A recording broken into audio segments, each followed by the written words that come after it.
Murakaza neza kuri Bari TV. Uyu ni umwanya tugiye kuvuga kuri Green Card. Murabizi neza ko iki cyumweru dutegereje resultat. Twabateguriye ibiganiro bigiye bitandukanye. Iki cyumweru tuzagenda tubacishirizaho bisobanura ibintu byinshi abantu bagenda bibaza kuri Green Card. Aho uyu munsi twabateye mu kiganiro kivuga kuri DS-5540. Ni form igusaba gutanga amakuru uko ubukungu bwawe buhagaze. So ni byinshi tugiye kwivugaho, tugiye kwerekana uko uyuzuza kimwe ku kindi. Rero turabasaba kugira ngo mukurikire neza, kandi tubasaba ngo wowe ugiye kudukurikira turagusaba kugira ngo ukande subscribe aho ngaho, ukanda nakora kukozogera kugira ngo ujye kurikirana ibiganiro byinshi bitandukanye. Green Card ni ikintu kigari cyane abantu batazi, hari byinshi bibaza, hari amakuru menshi cyane mukeneye kumenya. Rero reka dukurikire tumve uko bigenda. Twagiye kuri computer. Ngira ngo murayibona, iyi niyo form ito tumaze kubabwira, iyo ya DS-5540. DS bisobanura amagambo arambuye ni Department of State. 55 rero 40 no mubare bo bahisemo gukoresha bitewe n'impamvu zabyo. Burya ibintu byose ntabwo nabimenya, ariko ngira ngo hano nabyo murabikorera ubushakashatsi yamenye impamvu bavuga iyo mibare. So iyi rero niyo bita public charge questionnaire, cyangwa se form yo kuzuza imyirondoro yawe ku bigendanye n'uko wowe ese koko wowe ntabwo uzaba umutwaro kuri Leta Zunze Ubumwe za Amerika, kuko ni public charge. So bagomba kumenya ngo ese uyu muntu ntabwo aje ngo abe umutwaro kuri Leta Zunze Ubumwe za Amerika. Rero hano tugiye kubasobanurira step by step uko bikurikirana byose kugira ngo ugende ubyuzuza, kuko ni form nshyashya, ntabwo indi myaka byigeze bibaho, ariko ubu ngubu uyu mwaka nibwo bibaye, aho tugiye kuzajya twuzuza ino form. No ku bantu bose basaba uburyo bwari bwose bwa Green Card. Hariho Green Card iyi ngiyi abantu bakina, ayo bita Green Card DV Lottery. Hakabamo Green Card uhabwa kuko washakanye n'umunyamerika. Hakabamo Green Card uhabwa kuko wabaye impunzi, warahunze ujya gusaba ubuhungiro, baguheza Green Card. Green Card rero ni iyo karita baguhereza mbere yuko baguhereza ubwo bwenegihugu burundu, nyine ukaba umunyamerika noneho wemewe n'amategeko n'irangamuntu byose bakabiguhereza. So rero iyo Green Card barayiguha iyo ukigerayo, bahita baguriza iyo karita ikwemera kuba wakora nk'umunyamerika muri Amerika. So rero tugiye kubasobanurira uko imeze kugira ngo nunajyayo umenye, kuko buri kantu kose gawe gafite icyo gashatse gusobanura. Reka rero dutangire mbereke. Ahangaha murabona ko hariho ngo control number. Iyo nomero ntabwo ihinduka, nta nubwo nzi ibyo ari byo bya control number. Gendeba ibyo twebwe bitureba cyane, iriya yo ntabwo itureba cyane. So murabona hano ahangaha gutyaho ni expire date, ni tariki 31 z'ukwezi k'umunani 2020 muri Amerika, cyangwa se system anglophone ko nibaza, ariko nzi ko muri Amerika ho iyo bandika bahera ku kwezi bagakurikizaho itariki bagakurikizaho umwaka. So nawe uzajya ubandikira muri amarete twavuze ubushize, ugomba kuzajya ukurikiza uburyo nabo babikora. Babanza ukwezi hagakurikizaho itariki ndetse n'umwaka. So rero iyi ngiyi ni ukuvuga ngo nicyo gihe izarangira. Iyi form ntibigutera ikibazo wowe uzatsinda uyu mwaka nyine iyi DV 2021, kuko bazangira ba updating nyine babohereze indi, niyo muzabona kuri website yabo, kuko iyi ngiyi urayidownloadinga, ntabwo uyisaba undi muntu. Ushaka kumusaba indi akaguhereza iyi ngiyi kandi yona yararangiye. So rero hakaza hano hasi igihe bavuga none bakubwira n'igihe ushobora kumara wuzuza ino form.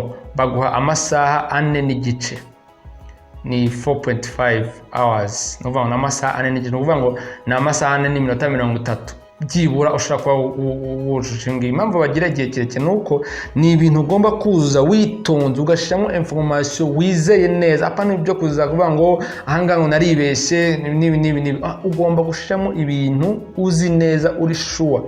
Niyo mpamvu baguhereza igihe gihagije. Ngira ngo murareba ko iyi form ni muri PDF, kandi bashizemo n'uburyo ufite uburyo bwo kuba watypingamo. Ngira ngo murabibona hano, ushaka gutypingamo uko ushaka. So icyiza nakugira nk'inama nuko wa printinga iyi form ukayishira ku rupapuro bisanzwe, ukuza n'ikaramu yawe.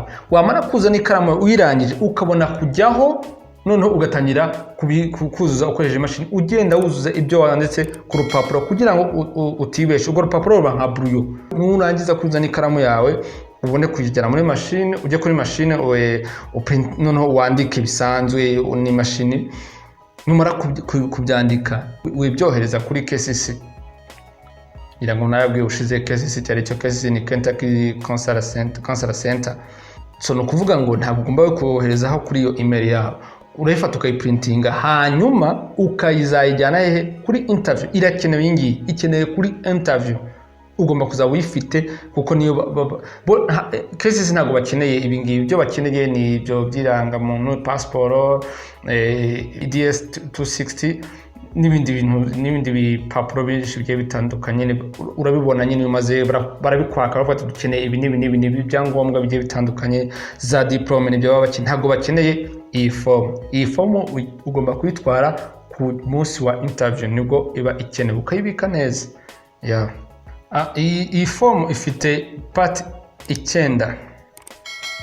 Part ya mbere ni information about you, ni information zawe wowe, nibyo bagiye kubaza. Nubwo waba uri mariye, nubwo waba uri, ni wowe bagiye kubaza wenyine, nta bindi bagiye kubaza. Barakubaza amazina yawe, bakubaze itariki wavukiyeho, kuvuga ngo urandika bya bintu nababwiye, urandika ukwezi, wandike itariki, wandike umwaka. Ntabwo ubanza itariki hano twe no mu Rwanda tubikora ngo ubanze itariki, ukwezi, umwaka. Bo banza ukwezi, itariki, umwaka, nibyo itushiraho. Hanyuma bakakubaza niba koko warigeze uba muri Amerika, urasubiza yego cyangwa oya, biterwa nawe. Niba koko warigeze kuhaba, yes or yego. Niba utarigeze kuhaba uravuga oya, ni yes cyangwa no.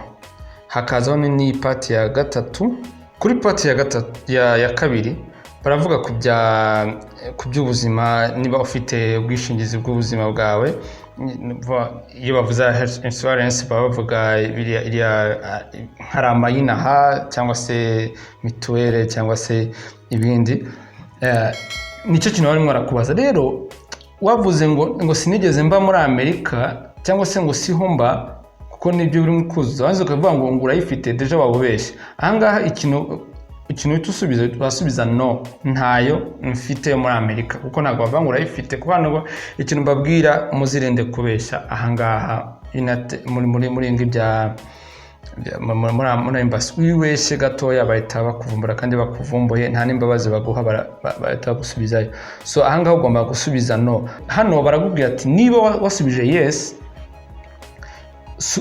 shiraho ntuza noneho atacingaho iyo ntuza iyo insurance yawe nyine, iyo card ya insurance yawe uyatacingeho.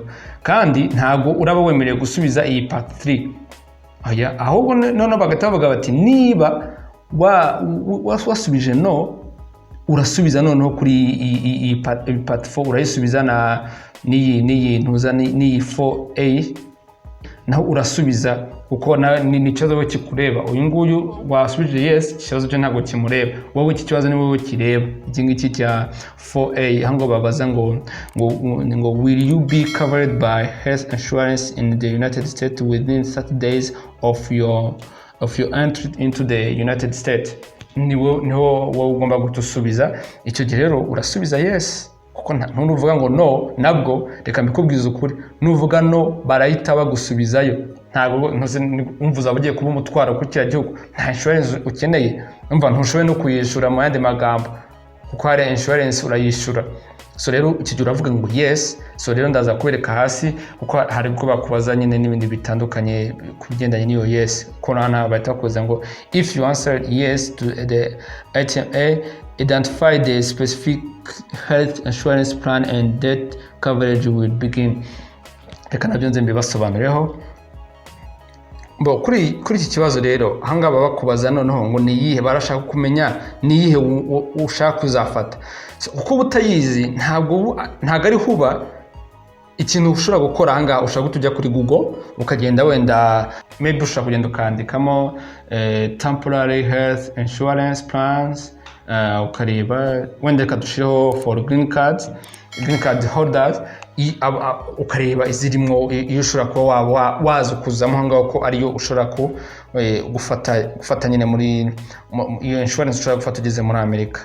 So iyo umaze kujya hariya ugenda ugahitamo noneho ugakika kuyo ushaka, hanyuma rero hari ahantu uhita winjira bakagusaba byibura ikintu ahantu uhita ukirika tujya kuri premium. So wamara gufata iyo ngiyo ubonye wamaze guhitamo premium, icyo ukora bahanga bahita bumva ufite nyine hari ukuntu urishura byo ntago ari ukuvuga ngo ugiye kubikora utishyuye. Ahanga hari amafaranga bakwaka iyo insurance barayakwaka, bamara kwishura bahita baguriza code kubaza igihe wifuza ko itangira n'igihe izarangirira, byose uraza ukabishiramo. Ni ukuvuga ngo identify the specific insurance plan and date coverage will begin.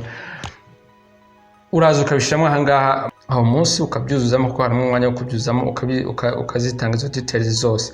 So iyo umaze kubikora rero urongera ukaza kuri part 3 your household size. Iyi part 3 rero ikurikiraho nayo ni nabo muzajyana muri United States. No kuvuga ngo ushobora kuba uri umugabo cyangwa se uri umumama rero watsinze, uzajyana family yawe of course kuko warabujuje. Niba koko warabujuje, niba utarabujuje ntabwo ushobora kubuzuza ubu ngubu. Ibyiza nuko nakugira inama niba ushaka kujyayo wagenda then bakazashaka ukuntu bagusangayo, ariko ntabwo wajya kuza ubujuje ubu ngubu bagusubiza inyuma. So hanga uruzuza, reba hariho imyanya igeze muri 5. Iyi myanya 5 uruzuzamwo umugabo, umugore n'abana 3. Hari gihe ushaka kuba ufite abana barenze 3, icyo gihe ushaka kubashaka kumugereka. Reka tubanze mbereke hano uruzuza uretse gato.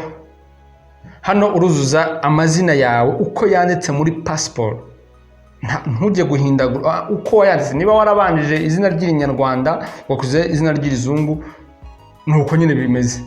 Cyangwa se niba warabanjije izina ry'Izungu wakuze izina ry'Inyarwanda, nuko bimeze. Niba ufite amazina 3 irimo hagati n'iryo ngiryo uko byanditse bikurikiranye niko ubyandika ahangaha. Ugashiraho imyaka yawe, ugashiraho icyo upfana n'abo bantu muri kumwe. Niba uri umupapa cyangwa se niba uri umumama cyangwa se niba uri umwana, kids, byose ugenda byandikaho. Ugashiraho current job, icyo ukora ubu ngubu. Ugashiraho United States citizen, uvuga no kuko wowe ugiye kugenda bwa mbere ntabwo uri umuturage waho. Aha naho hakurikiraho ni kubaza niba koko warigeze uba mu gisirikare cya Amerika. Ntabwo wabize cyo ko nubwo mbere ugiye muri Amerika naho ni no. Ariko noneho reka mbabwire kuri iki ngiki, iyo urengeje abana 3, ufite abana tuvuge abana 4 cyangwa 5 nkuko mubizi muri Afrika tubyara, ntago hari ukubashira. Icyo ukora ushobora gufata ukagenda ukuzuza rundi rupapuro muri Word, ugakora ino paragraph ukabuzuzamwo ukimeze, then ukaza kwishira ku mugereka. Iyo umanutse hepfo, reka nze mbibereke hano baravuga ngo ngo niba hari izindi information ufite ushobora kuzongeraho ahangaha. Nuvuga ngo ni uburyo ushobora gukora ukuzaho. Ni kuvuga ngo if you further space is required attach addition sheet. Nuvuga ngo wemerewe kuba wakongeraho izindi mpapuro zisobanura imyirondoro yawe cyangwa se n'ibindi turugende tubona bishaka kwiyongera. Ushobora kuza ukabyongeraho ku ruhande nta kibazo. Nubwo tuvuga ngo na amapati 9 gusa, yes na amapati 9 ni impapuro wenda runaka bafite bo baratanze, ariko ushobora kongera izindi mpapuro bitewe nuko hari ibindi ufite andi makuru ugomba kubaha. Kuko numva ntabwo uzavanga abana 3 nazo ugenda ufite abana 5 hari gutese. Iyi pati rero nayo ni ikintu cy'ingenzi, your assets, resource and financial status.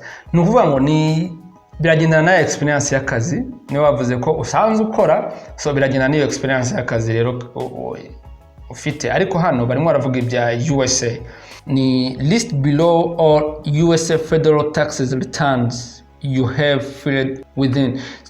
Mu magambo make barimo baravuga ahangaha uvuge ku bigendanye niba koko warabaye muri Amerika, urashaka kubivuga ukavuga ati kuko muri Amerika nakoreraga amafaranga, ni income ufite ubona buri mwaka. So rero ahangaha kuko utigeze uba muri Amerika ntabwo uri gujye kuzuza nk'uko wabisaba hano. Icyo ukora ahangaha ni urugero, reka dufate wenda nk'igihugu runaka nka Ghana. Ghana income 2018, uwo mwaka income 2018. None ngo did you file a federal taxes return? Ntabwo uba muri Amerika, ntabwo ujya gusubiza yes. Uko ujya gusubiza yes barazabikurikirana. Nuvuga rero niba batabinabibona waribye. so icyo ukora uvuga ngo ni no noneho ukaza hana gross income US dollar ni ukuvuga ngo barakubaza hanga mu mwaka ntago ari kuvuga ngo buri kwezi hanga ni mu mwaka reka wenda tuvuge ko ari ibihumbi 15 by'amadolari utubisha mu madolari kuko ni US dollars wisha mu madolari ukamanuka hasi ukavuga ati wenda reka tugire 2019 naho ukavuga hari ukazaho kuri ukandikaho no ntabwo ukavugwa amafaranga waba warageninze muri uwo mwaka naho ukaza muri mwaka wa 2020 naho ukabikora kuriya so ariko hose ugendera igihugu cyawe income ukagenda ubyuzuzaho so reka tujye ahanga kuri ngo did you work in the United States in the last 3 years but not file a US federal tax return ntabwo ugeze ukoramo nuzuru bajya gusubiza ngo yes uravuga no ntabwo nigeze nkoramo ahakurikiraho rero ntabwo uri ujya gusubiza babaza uwo muntu wakoze muri Amerika wagize ngo yes kandi ategeze atanga zino tax baramubwira ati sobanura impamvu rero wowe ntabwo ugeze utura muri Amerika kandi nubwo ibyo ngibyo ugeze ubikora hanga urahasimbuka hana hakurikiyeho aha rero hakurikiraho barakubaza ngo what is the current yearly position in US dollars ahangaha baba bari kukubaza na yahe mafaranga ubu ngubu uri gukorera mu mwaka ariko uyavuge mu madolari nibiya twatumaze kuvuga haruguru ucyo ukora usubiza karaya amafaranga yari wanditse hejuru niyo usubiza noneho hano hakurikiraho bo barakubaza ngo if you currently have a job awaiting your arrival in the United States who is the employer and what is the yearly compensation in US dollars hano ntabwo kiretse ahantu kugira ngo uzuze yes unabisobanure nigihe ufite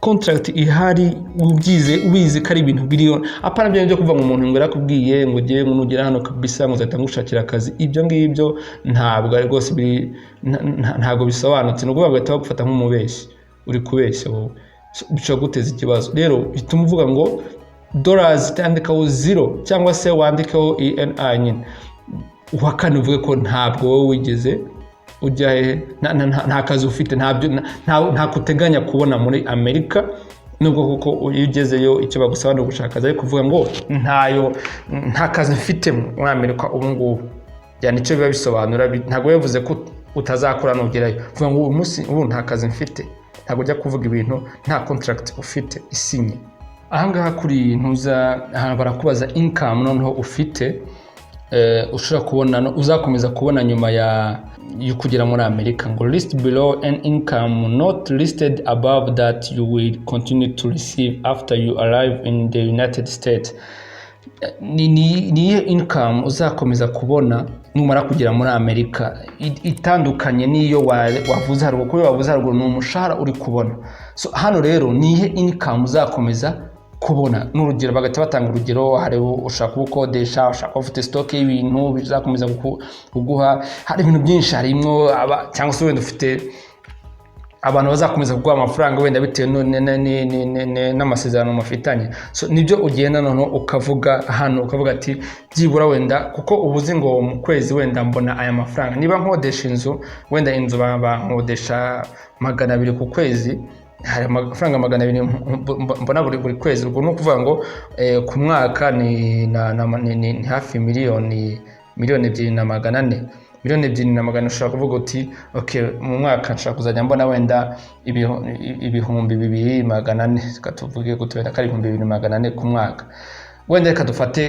kuko nawe yabana amafaranga make cyane wenda ufite n'ibindi byinshi ugenda ukora ariko reka dufate wenda nk'ibihumbi 12 ku mwaka uzagenda ubona buri gihe uko umwaka utaje ibyo ngibyo byandika bavuga ati nzagenda mbona ibihumbi 12 ku mwaka cyangwa se 10 cyangwa se angahe ayo rero amafaranga nibwo uhita umanuka hano hasi ngo type of income hano ukavuga umwaka n'ayariyo ukavuga ati rero harimo rent nzaba nkodesha inzu yanjye ndayifite hari inzu mfite nkodesha ukayivuga bati ku mwaka ushobora kuzajya nyibonaho wenda ibihumbi 6 sibyo hakazaho iyo stock wenda ufite ishaka ikwinjiriza nayo kabati mu mwaka nzajya mbona wenda 6 wenda ndi freelancer blogging ni nkuko ushaka kuba ufite na YouTube channel ukora iba kwishyura ari nayo ni amafaranga ushobora kuvuga ati ngewe dore nabyo ukabyerekana bavuga ati dore mfite cano iyi niyo ukabyerekana bavuga ati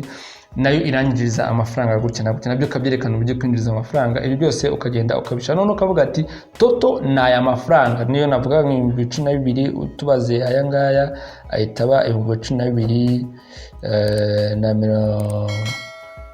na magana atandatu kuko wenda 50 yabona buri kwezi na amadolari 50 ubona buri kwezi ariko noneho ku mwaka bikaba wenda amadolari 600 so gatuvuga ati wenda ni 12,600 ku mwaka mbona ibyo nabyo biba bakeneye kugira ngo bamenye n'ugira muri Amerika nta nizeye mbaraga ufite n'iki kintu zatuma ukomeza kubaho nta kibazo kibayeho kuri leta ingije kugufasha nibyo ngibyo bashaka kumenya ariko ntibigutera ikibazo kuko icyambere income wowe ufite baba banakeneye n'ubwo bushobozi bwo kuba wakora ubwo bwenge bwo kuba warize kandi ukaba uri muzima ubasha gukora utari umunebwe hano rero hakurikiraho naho ni ibigendanye na assets ufite list the assets available to you in the table below hano hakurikira ni asset ufite ni cyangwa se nuwe mutungo ufite wowe kugira ngo bamenye ujuru umuntu ki umeze gute so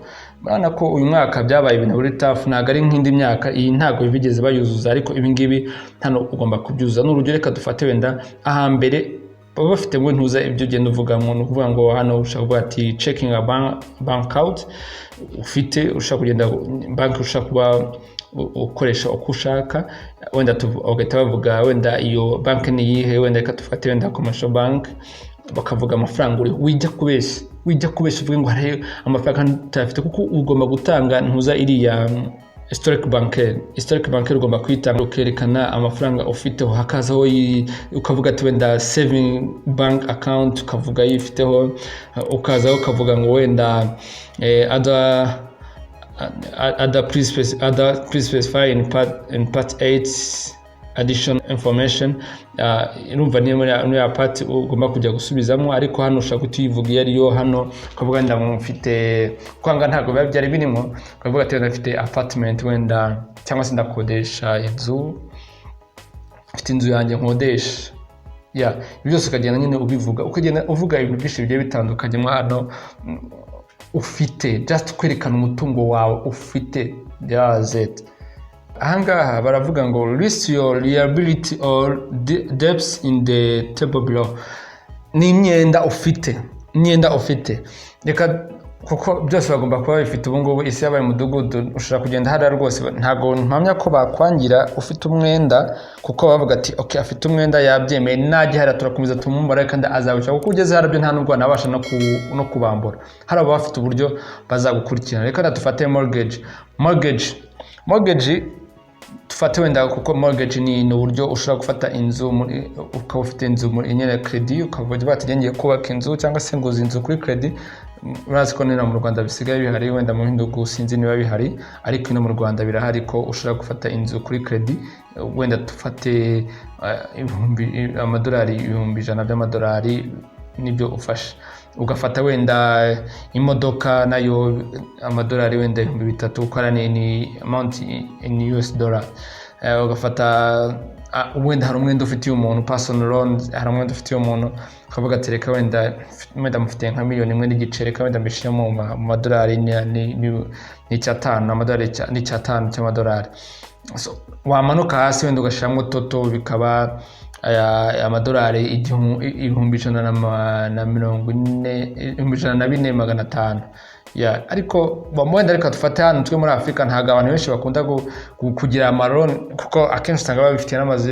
akavuga ati genda yubaka boroboro cyangwa ndagenda mfata akarone gato yagira n'igihe cyo kugenda rimwe na rimwe akumva ntago ari bugenda asize iyo mitungo ye akiri muri loan reka tuvuge ko ntayafite wenda usigaranye miliyoni enye n'igice cyangwa se 4,500 by'idolari niyo usigaranye ibyo ngibyo nyine urabyandikamo byose ahangaha ukuzuzamo iyo myenda ufite ahangaha yose aha tugeze naho ni ibigendanye n'abantu batuye muri Amerika kuko we ntago uba muri Amerika so nta mpamvu yo kujya kuyuzuza iyi ngiyi so we icyo uguzuza ngaho ni ukuzuza no ntabwo uba muri Amerika, wowe urimo urasaba kujya kuba muri Amerika, urimo urasaba iyo green card, so uruzuzamo. Ariko niba koko uba muri Amerika uruzuza yes, hanyuma ugende usobanura nyine izo benefit nyine bakubaza aho ngaho hejuru, ugende uzisubiza hose. Ariko ngira ngo majority y'abantu ndimo ndabwira ni abantu batari muri USA, bakiri muri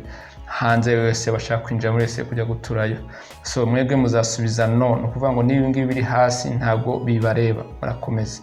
So iyi pati dukurikiyeho rero ibikubaza iby'amashuri, ni ukuba niba bakubaza koko niba warangije high school, ushaka kuvuga nti yes narangije high school, cyangwa se no. Niyo uvuze ngo no, ugomba kujya gusobanura nihe wagarukiye mu kwiga, nihe wagarukiye mu masomo yawe, nabwo ugomba kubisobanura. Ariko iyo umaze gusubiza yes, hano rero barakubaza niba wasubiza yes, tubwire ni degree education waba warabonye. Ushobora kujya ugasubiza wenda ushobora kuba warangije kwiga masters, cyangwa se ukavuga ko warangije kwiga university. So ibyo byose ni ushobora gusubiza ngo niba utarakomeje university urabyihorera, ntabwo ujya kuzuzayo.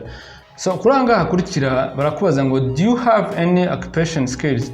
Ushobora gusubiza no, ariko si byiza. Ngira ngo ikintu ukwiriye gukora niba uzi ko wakinye green card, tangira sino kuvuga ngo wakinye green card. No mu buzima busanzwe ntabwo ugomba kuvuga ngo wicaye mu rugo nta kiri gukora, ngo nta kazi ufite. Genda ushaka ahantu ukora stage, nubwo baba bataguhemba, ariko ikiri muri gukora ubu urimo urabika experience muri wowe. Ahantu uzajya gukora hose buzavuga ati njye mfite experience y'imyaka iyi ni muri kano kazi, cyangwa se ukagenda ugashaka amantuza ama formation ukora ibintu byo bitandukanye. Hari ibintu bitagusobanura bidasaba n'amafaranga bihari, ariko abantu benshi bakabica amazi ngo nuko ari ibintu nyine byo bonto.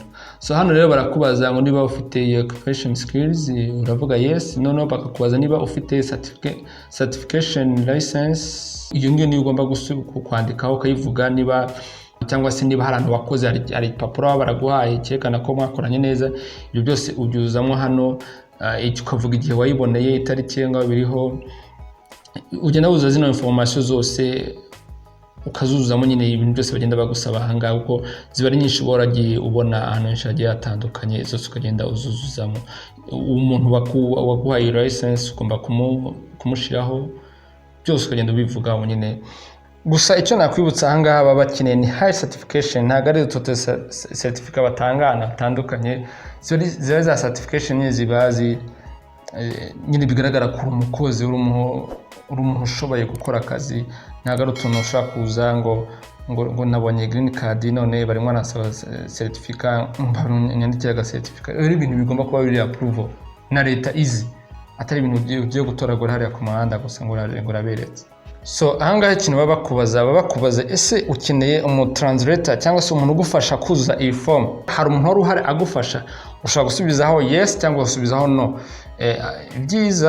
Byiza uramutse ubasha kuba wakwisubiriza, yisubirize uzanavuge yes. Ariko utanabishoboye, ariko niba utabishoboye wijya kubeshya uvuge ngo yes, kandi ubizi neza ko hari umuntu wagombye kubanza kugufasha. Wijya kubera kuko muri interview bazayimenya ko wabashije kwisubiriza.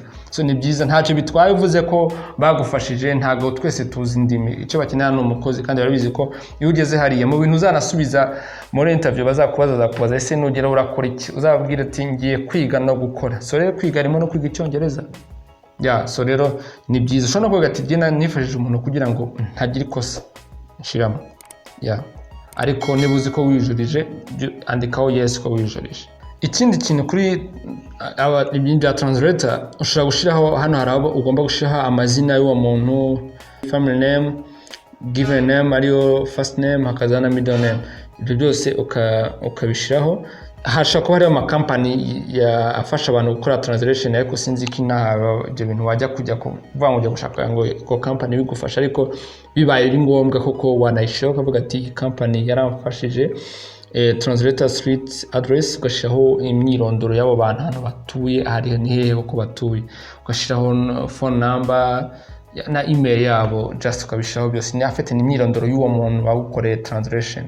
Ujya kuzuza iyi form, kuko ari niko no muri interview yaryo ushaka gukenera mu translator, ntago ari uzasha urashiraho ubungu bagufashije kuzuza ino form. ahambere yari umuntu babazaga umuntu umutranslator wagufashije kureba kuzuza ino form kuko wenda utumva ururimi, ariko noneho hariho undi muntu ushobora kugufasha kuzuza ino form atari ko akurusha kumva ururimi, ahubwo just agufasha gusobanukirwa iyo form, cyangwa se hari ahandi hantu mwahuriye muri cyber cafe arabikora kuko ari kuri machine ye. Ibyo byose bifite ikintu bikonta, kuko hari ibintu ushobora kuza ahantu ushobora kuba waribeshye mu kuzuza bakareba bati se niwe kuko wijurije, ariko uvuze ngo undi muntu wanyujurije wagiye umfasha. Ibyo ngibyo birafasha kuko ahangaba nagufasaba adresse ziwe byose ukagenda uzishira byose ugomba kubyuzuza, kuko ntawamenya, kuko hari igihe ashobora kuba harabaye mu ikosa. Niba kuko umuntu yaragufashije ashobora kuba harabaye mu ikosa, bakabona kumukontakta bakamubaza ibi bintu ese nibyo so rero ibyo nabyo ugomba kumushiraho. Ashobora kuba yaragufashije atari uko utazi icyongereza, ahubwo ushaka kugira ngo agufashe, kuko ni impapuro ndende, ni form isaba amasaha ane kugira ngo ubashe kuyuzuza. So rero niba nta muntu ugeze agufasha urasubizaho no ugakomeza ukamanuka hasi. So ahangaha rero tugeze ni ukuvuga ngo ni declarant signature, ni ukuvuga ngo hano uraza gusubiza hano kuri signature cyangwa signature, urashiraho signature yawe urasinya, nta gikumwe, ni signature yawe urasinya, kuko niba warize ntago uri umuntu wese wize abaze gusinya, ugomba gusinya. Hano akazaho name printed. Name printed ntago ari amazina yawe gusa ngo wandike amazina yawe, wandika amazina mu nyuguti nkuru cyangwa se capital letter cyangwa se muri majuscule. Ugomba kwandika mu nyuguti nkuru amazina yawe yose. Nibyo bita muri Amerika, nibyo bita printed name. Printed name ni bibiri muri amazina uba wanditse muri capital letter. Hakazaho none itariki rero nabwo ugomba kuzuza neza uko bo babyandika, ni igihe nyine wawujurije iyi form. Iyo umaze kubyuzuza ibi ngibi, icyo ukora uratugenda ukajya hara hejuru ukaba ushaka printinga iyi form. Iyo umaze kuklikaho barabikwereka gutya ubona bimeze byose, cyangwa bamaze kuzuza byose biriho neza, barabanza bakwereka preview, bakanagusaba ko ushaka kubisavinga aho ngaho, kuko ntawamenya ubikeneye anytime ushaka kubikenera, ushaka gukenera kongera kugira ibindi bintu uhinduraho, ariko icyo gihe bagusaba ko usavinga ingi kugira ngo next time ugiye ushatse kugira ikintu uhinduraho ubashe kugihinduraho. So ntabwo ukoresha amasaha ane nkuko babivuga, none ko ni ibintu byoroshye, ntabwo bitwara amasaha ane, ni igihe gito rwose iyo uzi ibyo ugiye kwakira. Turi umuntu ushaka kubeshya ibintu byinshi bitandukanye, ariko kuko bavuga ati umuntu niba ari umuntu wo muzima nta nubwo ari burenze amasaha ane. Ni ibintu ubona ko nta isaha bitwara uba warangije kubyuzuza. Ngira ngo murabibonye, niyo DS-55 ifite ibintu byinshi ugomba kuzuza, gusa icyo tugusaba nuko uba umunyakuri, ukuza akantu ku kandi witonze, ntago ari ibintu byinshi. Ikibazo muzagira ahangaho munsi kuri description hariho nomero yacu, ushobora kutwandikira kuri WhatsApp cyangwa se ukandika muri comment aho ngaho mukatubaza ibibazo tukabasha kubibasubiza. Rero naho ubutaha mukomeze mukurikirane ibiganiro bya Bari TV. Ciao. Bakunze wa Bari TV, uyu ni wa mwanya tongeye kugaruka imbere yanyu. Akantu kese kambye kujisha. Aho tuvuga rero naho ubutaha, aho tuvuga ku bindi bigaro